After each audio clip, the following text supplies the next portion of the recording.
दोपहर 1 बजे तक 61.11% वोटिंग हो चुकी है। मतदान केंद्रों पर लंबी लंबी कतारें दिख रही हैं। बंगाल में पहले चरण में 93% मतदान हुआ था और इस बार भी कुछ ऐसी ही उम्मीद जताई जा रही है। हालांकि बंगाल के कई जिलों से हिंसा की तस्वीरें भी सामने आ चुकी हैं। सबसे बड़ा मुकाबला भवानीपुर में देखने को मिल रहा है, जहां पर ममता और शुवेंदु अधिकारी की टक्कर है और दोनों ही दिग्गज नेता इस वक्त सड़क पर दिखाई दे रहे हैं। ये तस्वीरें आपको दिखा रहे हैं अलग अलग जगहों पर जहां पर वोटिंग हो रही है, वहां की तस्वीरें आप देख रहे हैं। कई जगहों से झड़प की खबरें आ रही हैं। बीजेपी उम्मीदवार पर हमला किया गया है। इसके अलावा प्रचार किया जा रहा है। दूसरे फेज की वोटिंग चल रही है। मिथुन चक्रवर्ती बीजेपी के नेता, वो देखिए, वो पहुंचे हुए थे वोट कास्ट करने के लिए। अभिषेक बनर्जी टीएमसी की तरफ से वो वोट कास्ट करने के लिए पहुंचे, अपनी पार्टी के लिए, खुद के लिए। अर्जुन सिंह बीजेपी के नेता हैं, वो भी वोट कास्ट करने के लिए पोलिंग बूथ पर जब पहुंचे उस वक्त की तस्वीरें। महुआ मोइत्रा टीएमसी की नेता हैं, जानी मानी नेता, बेबाक नेता, वो भी पहुंची हुई थी वोट कास्ट करने के लिए। इसके अलावा देखिए रत्ना देवनाथ बीजेपी की नेता हैं, वो वोट कास्ट करने के लिए पहुंची थी विक्ट्री साइन दिखाते हुए। दिनेश त्रिवेदी बीजेपी के नेता हंसते मुस्कुराते हुए और ये दिखाते हुए कि वोट कास्ट कर चुके हैं और अपनी जीत को लेकर भी आश्वस्त बीजेपी दिखाई दे रही है, जिसके दावे किए जा रहे हैं। और वहीं वाराणसी में प्रधानमंत्री मोदी ने रोड शो किया है। बीएलडब्ल्यू से काशी विश्वनाथ मंदिर तक प्रधानमंत्री मोदी ने 14 किलोमीटर लंबा रोड शो किया। जगह जगह पर बीजेपी नेता और वाराणसी के लोगों ने प्रधानमंत्री मोदी का स्वागत किया। पीएम मोदी को देखने के लिए हजारों की संख्या में लोग काशी की सड़कों पर नजर आए। रोड शो के दौरान महिलाएं, बच्चे और काशी के लोग अपने सांसद की एक झलक पाने को बेताब दिखे। लोगों के हाथों में गुलाब की पंखुड़ियां और कुछ पोस्टर भी नजर आए। काशी के लोग अपने अंदाज में प्रधानमंत्री मोदी का स्वागत करते हुए दिखे।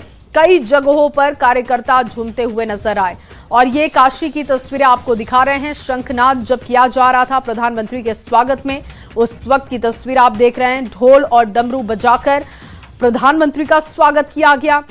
प्रधानमंत्री का रोड शो और डांस करते हुए कार्यकर्ताओं की तस्वीरें। और इसके अलावा आप देखिए प्रधानमंत्री का रोड शो वाला काफिला और उसके स्वागत में सड़क के दोनों किनारे लोग खड़े होकर हाथ हिलाकर प्रधानमंत्री का अभिवादन कर रहे थे और अपने सांसद का स्वागत कर रहे थे। काशी में जब प्रधानमंत्री नरेंद्र मोदी पहुंचे उस वक्त की तस्वीरें। और वहीं हरदोई में प्रधानमंत्री मोदी ने गंगा एक्सप्रेसवे का उद्घाटन किया। गंगा एक्सप्रेसवे से मेरठ से प्रयागराज तक का सफर 6 से 7 घंटे में पूरा होगा। 594 किलोमीटर लंबा एक्सप्रेसवे 12 जिलों से होकर गुजरेगा। 36,230 करोड़ रुपए की लागत वाला ये 6 लेन एक्सप्रेसवे मेरठ से प्रयागराज को जोड़ेगा। कार्यक्रम के दौरान सीएम योगी, यूपी के राज्यपाल, यूपी के बीजेपी के अध्यक्ष पंकज चौधरी सहित यूपी सरकार के मंत्री और बीजेपी के बड़े नेता भी वहां पर पहुंचे हुए थे। गंगा एक्सप्रेसवे यूपी का सबसे लंबा एक्सप्रेसवे है।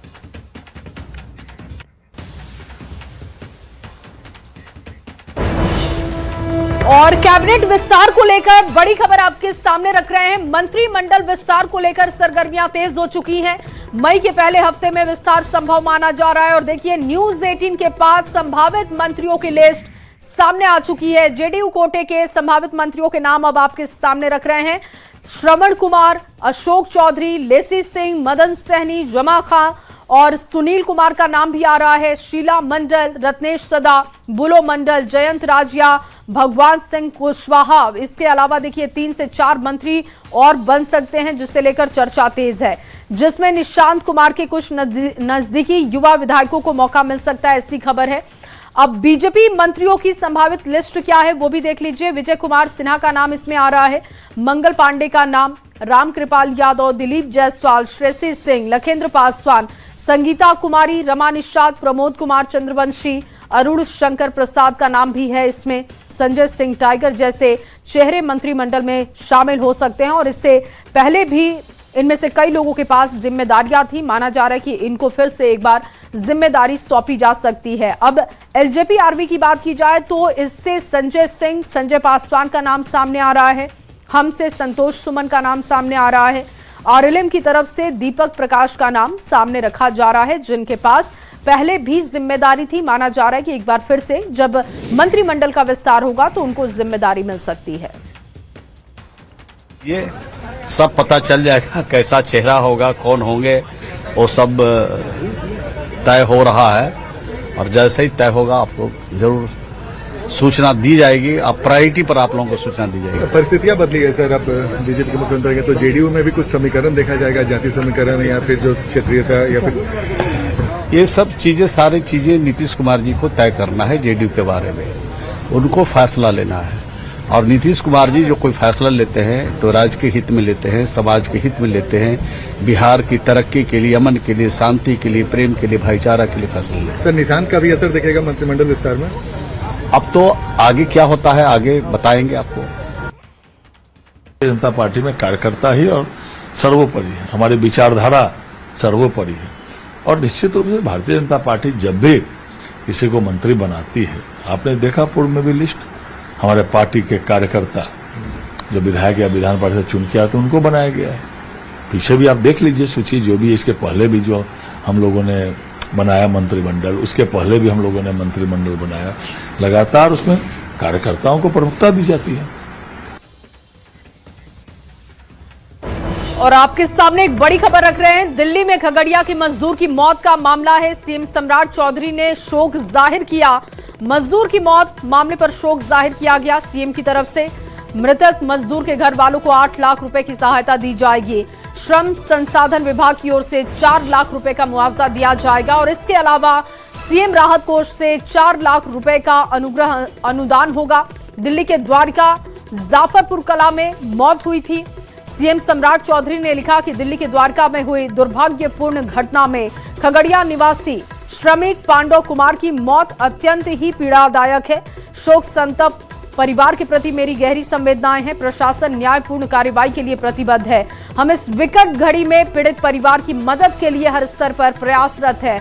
मृतक के आश्रितों को 8 लाख अनुदान, 4 लाख श्रम संसाधन विभाग से और 4 लाख मुख्यमंत्री राहत कोष से देने का निर्देश है। ईश्वर दिवंगत आत्मा को शांति प्रदान करे, परिजनों को इस कठिन समय में धैर्य और संबल प्रदान करे। उस बच्चे की तस्वीर आप देख रहे हैं जिसकी जान गोली मारकर ले ली गई। दिल्ली में मजदूर की हत्या कर दी गई। खगड़िया के मजदूर की हत्या कर दी गई। कहा जा रहा है कि जाति सूचक शब्दों का भी इस्तेमाल इसके लिए किया गया। बहस हुई और उस बहस के बाद गोली मार दी गई। और अगली खबर भागलपुर से। भागलपुर के पुलिस ने नगर परिषद के कार्यपालक पदाधिकारी कृष्ण भूषण कुमार की हत्या के आरोपी को एनकाउंटर में ढेर कर दिया। 28 अप्रैल की शाम कृष्ण भूषण कुमार की गोली मारकर हत्या कर दी गई थी और वारदात के 12 घंटे के अंदर ही पुलिस ने आरोपियों में से एक रामधनी यादव का एनकाउंटर कर दिया। पुलिस अधिकारियों में एक डीएसपी, 2 इंस्पेक्टर घायल बताए जा रहे हैं। ये तस्वीरें हम आपको दिखा रहे हैं। कृष्ण भूषण सिंह की तस्वीर आप देख रहे हैं जिनकी कल हत्या कर दी गई। बताया जा रहा है कि उनके ऑफिस से खींचकर उनको बाहर लाया गया और उसके बाद वहां पर गोली मार दी गई। घायलों का अस्पताल में इलाज जारी है क्योंकि इसमें एक डीएसपी, 2 इंस्पेक्टर घायल बताए जा रहे हैं। रामधनी यादव जिसका एनकाउंटर किया गया। नगर परिषद कार्यालय में सन्नाटे की जो तस्वीरें हैं वो भी हम आपके सामने रख रहे हैं। और भागलपुर की वारदात पर सीएम का पोस्ट भी सामने आ चुका है। नगर कार्यपालक पदाधिकारी की हत्या हुई थी और सीएम सम्राट चौधरी ने निधन पर शोक जाहिर किया। परिवार को 25 लाख रुपए का मुआवजा देने की बात कही। राजकीय सम्मान के साथ अंतिम संस्कार किया जाएगा।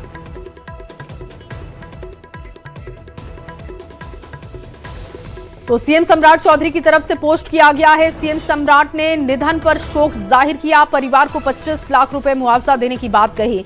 इसके अलावा राजकीय सम्मान के साथ अंतिम संस्कार किया जाएगा। ये पोस्ट आप सीएम का देख रहे हैं जिसमें उन्होंने सहायता दी है और परिवार को 25 लाख रुपए का मुआवजा मिलेगा और इसके साथ साथ राजकीय सम्मान के साथ अंतिम संस्कार होगा। और वहीं बिहार के डिप्टी सीएम विजय चौधरी ने सुल्तानगंज एनकाउंटर पर बयान देते हुए कहा कि सरकार अपराध के खिलाफ जीरो टॉलरेंस की नीति पर काम कर रही है। उन्होंने कहा कि ये कार्रवाई उसी नीति का नतीजा है।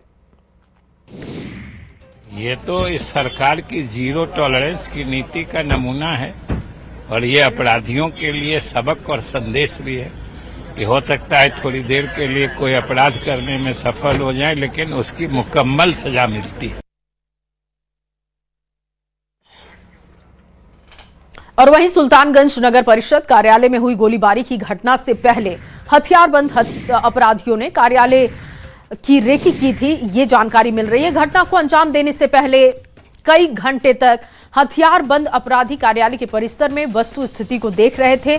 सबसे पहले कार्यालय के मुख्य गेट पर हथियारबंद अपराधी पहुंचते हैं। कोई सुरक्षा कर्मी नहीं होने की वजह से आसानी से वो चैम्बर में दाखिल हो जाते हैं, जहां पर नगर सभापति और कार्यपालक पदाधिकारी दोनों की मीटिंग हो रही थी। इसी दौरान वहां पर गोलीबारी की जाती है। गोली लगने के बाद कार्यपालक पदाधिकारी की मौके पर जान चली जाती है। सुल्तानगंज नगर परिषद कार्यालय में गोलीबारी की घटना को अपराधियों ने सुनियोजित तरीके से अंजाम दिया था। हथियारबंद अपराधी सबसे पहले नगर परिषद कार्यालय के मुख्य गेट पर पहुंचे थे और मुख्य गेट पर सबसे पहले उन्होंने देखा कि यहां पर कोई सुरक्षा कर्मी नहीं है। उसके बाद वो प्रवेश करते हैं और फिर यहां पर गोलीबारी की जाती है। और घटना के बाद की जो स्थिति है, अभी भी देख सकते हैं कि फर्श पर जो है खून सना हुआ कपड़ा अभी भी मौजूद है। और यह कार्यपालक पदाधिकारी नगर परिषद सुल्तानगंज का चेंबर है और इसी चेंबर में नगर सभापति और कार्यपालक पदाधिकारी दोनों मीटिंग कर रहे थे और तभी अचानक इसी मुख्य रास्ते से हथियारबंद अपराधी कार्यालय में प्रवेश करते हैं और गोलीबारी की घटना को अंजाम देते हैं। और इधर जब घटना हुई तो नगर सभापति को गोली लगने के बाद वो वहां से अपने चैम्बर से भागकर इसमें वो बचने का प्रयास किए थे, जान बचाने की कोशिश की थी। यहाँ पर भी पूरे जो खून से सना फर्श है वो अभी भी यहाँ पर दिखाई पड़ रहा है। सबसे बड़ा सवाल है कि सुल्तानगंज नगर परिषद कार्यालय में कोई भी सुरक्षा कर्मी यहाँ पर उस वक्त मौजूद नहीं थे।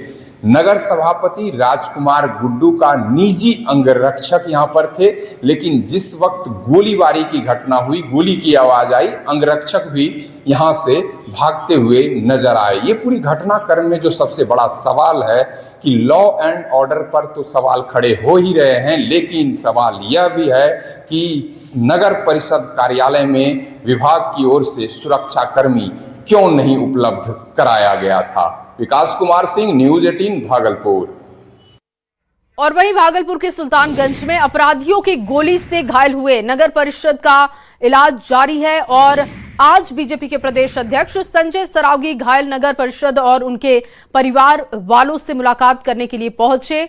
उन्हें हिम्मत रखने को कहा, साथ ही इलाज करने वाले डॉक्टर से उनके बारे में जानकारी ली। इस दौरान संजय सरावगी मीडिया से उन्होंने कहा कि जब अपराधियों का सही इलाज होगा तो उनका भी इलाज हो जाएगा, क्योंकि अपराध करने वालों को अब बिहार में शरण नहीं मिलेगी।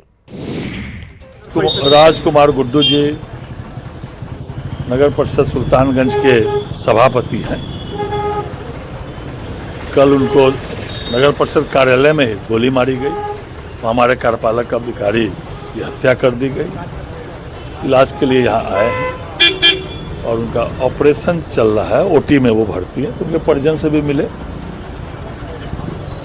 और भारतीय जनता पार्टी के वो प्रमुख नेता भी वहाँ हैं, तो एक प्रदेश अध्यक्ष के नाते उनके परिवार से भी मिले। ऑपरेशन चल रहा है, उसके बाद ही कुछ कहा। वजह क्या कुछ सामने आई है सर? क्या कुछ नहीं, वजह क्या, इससे बड़ी घटना। और ये तो बड़ा काष्ठा है ना, कार्यालय में बैठे हुए सभापति कार्यपालक अधिकारी को गोली मार दीजिएगा। और वहीं किशनगंज के पूर्व नगर थानाध्यक्ष अभिषेक कुमार रंजन की मुश्किलें बढ़ गई हैं। ईओयू ने निलंबित इंस्पेक्टर अभिषेक कुमार रंजन को आय से अधिक संपत्ति मामले में पूछताछ के लिए पटना स्थित अपने कार्यालय में तलब किया। अभिषेक कुमार रंजन आज सुबह करीब 11 बजे ईओयू के दफ्तर पहुंचे, जहां उनसे टीम ने पूछताछ की। अभिषेक कुमार पर आय से 118% अधिक संपत्ति अर्जित करने के आरोप है। जानकारी के मुताबिक ईओयू ने अभिषेक से पूछताछ करने के लिए करीब 50 से ज्यादा सवालों की लिस्ट तैयार की। 5 अलग अलग टीमें तैयार की गई और 14 अप्रैल 2026 को अभिषेक के 5 ठिकानों पर एक साथ दबिश दी गई थी। देखिए इसमें पटना, छपरा, सिलीगुड़ी और मुजफ्फरपुर में करोड़ों के बंगले, जमीन के निवेश ईओयू ने छापेमारी करते हुए इस बात का खुलासा किया था।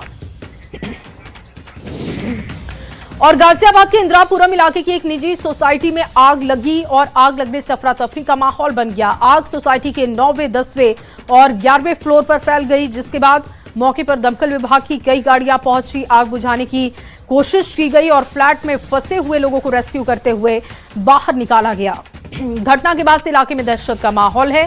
फिलहाल आग किस वजह से लगी इसकी जानकारी नहीं है। पटना से बड़ी खबर आपके सामने रख रहे हैं। 5 साल की नाबालिग से रेप की जानकारी। स्कूल में पढ़कर लौट रही थी बच्ची, स्कूल से पढ़कर लौट रही थी बच्ची और पुलिस ने आरोपी युवक को गिरफ्तार कर लिया है। मां की शिकायत पर आरोपी की गिरफ्तारी हो चुकी है। बच्ची को मेडिकल के लिए भर्ती करा लिया गया है। पालीगंज अनुमंडल क्षेत्र की यह घटना आपको बता रहे हैं, जहां पर 5 साल की बच्ची से रेप किया गया। बच्ची को मेडिकल के लिए अस्पताल भेजा गया है। पालीगंज अनुमंडल क्षेत्र की यह घटना बताई जा रही है। मां ने शिकायत की, जिसके बाद एफआईआर दर्ज की गई है। बताया जा रहा है कि बच्ची स्कूल से पढ़कर लौट रही थी और उसके साथ रेप की घटना को अंजाम दिया गया।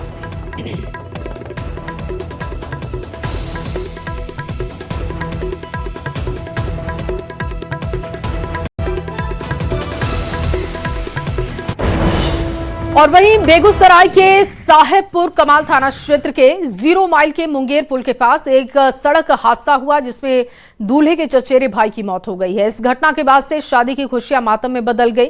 मृतक की पहचान खगड़िया के रहमपुर गांव निवासी अजय कुमार के रूप में की गई। बताया जा रहा है कि अजय कुमार अपने चचेरे भाई की शादी में शामिल होने के लिए मुंगेर जा रहे थे और तभी तेज रफ्तार ट्रैक्टर ने उनकी बाइक में जोरदार टक्कर मारी, जिससे मौके पर उनकी मौत हो गई।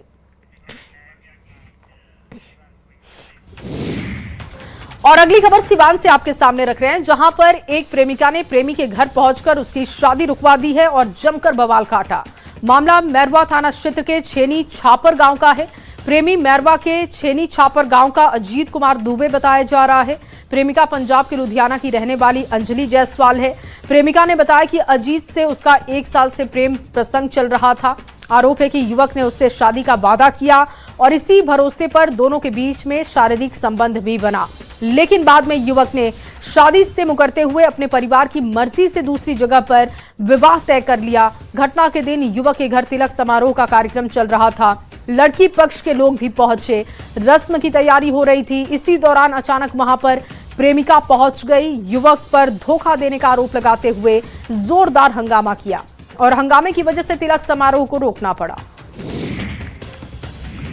और बड़ी खबर बक्सर करना, ठीक है, मेरे को नहीं रहना। मेरी कुछ गलती तो कुछ इसकी चीजें पता लगी कि ये दारू पीता है, ऐसे ऐसे करता है, इसने मेरे साथ बहुत चीट किया, मेरे को बहुत चीजें पता लगी।